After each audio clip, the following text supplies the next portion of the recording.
Magluluto tayo ngayon ng eggplant omelette. Char! Pinasosyal lang natin yung tortang talong. Simpleng ulam lang to pero makakadami ka ng kanin.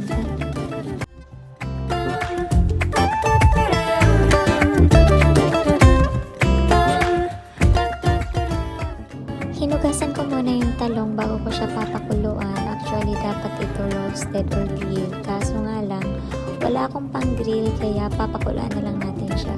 Mas masarap to pag i-grill kasi yung aroma niya iba at malalasahan mo siya pag naluto. Kaso walang choice kaya pakuluan na lang. Habang nagpapakulo ay nag-prepare lang ako ng kamatis at sibuyas, spring onions at lalagyan ko na rin siya ng siling green at hiwain ko lang siya ng maliliit-liit lang. Nagtaka sila dito bakit lalagyan ko siya ng siling green. Well, ako naman yung nagluluto at saka para may iba naman at para may anghang-anghang kunti yung lulutuin natin.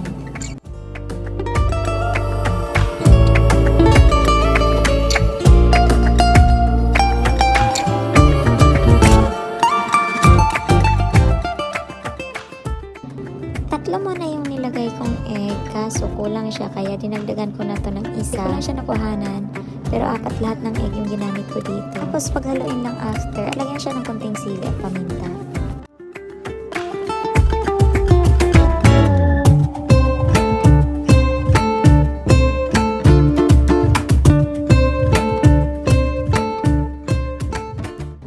Pag naluto na yung talong, hanguin lang ng konti at palamigin, saka natin balatan.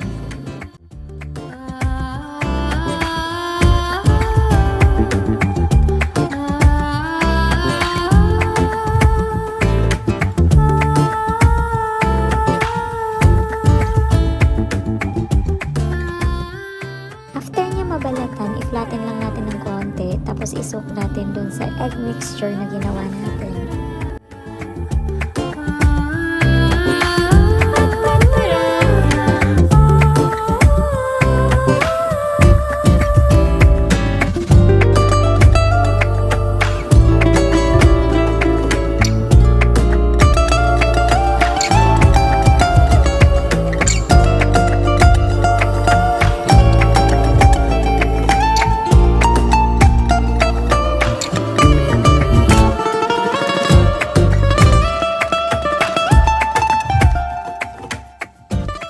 Pwede na siyang iluto.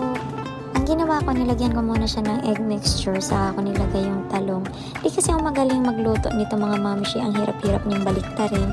So ang ginagawa ko, naniniguro ako, nilalagyan ko muna siya ng egg para mabaliktad ko siya ng buo.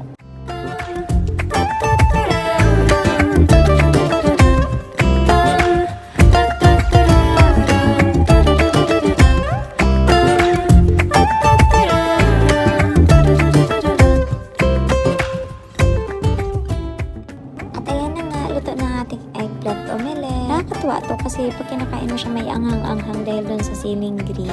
Ayun mga mamshi, salamat ulit sa panonood.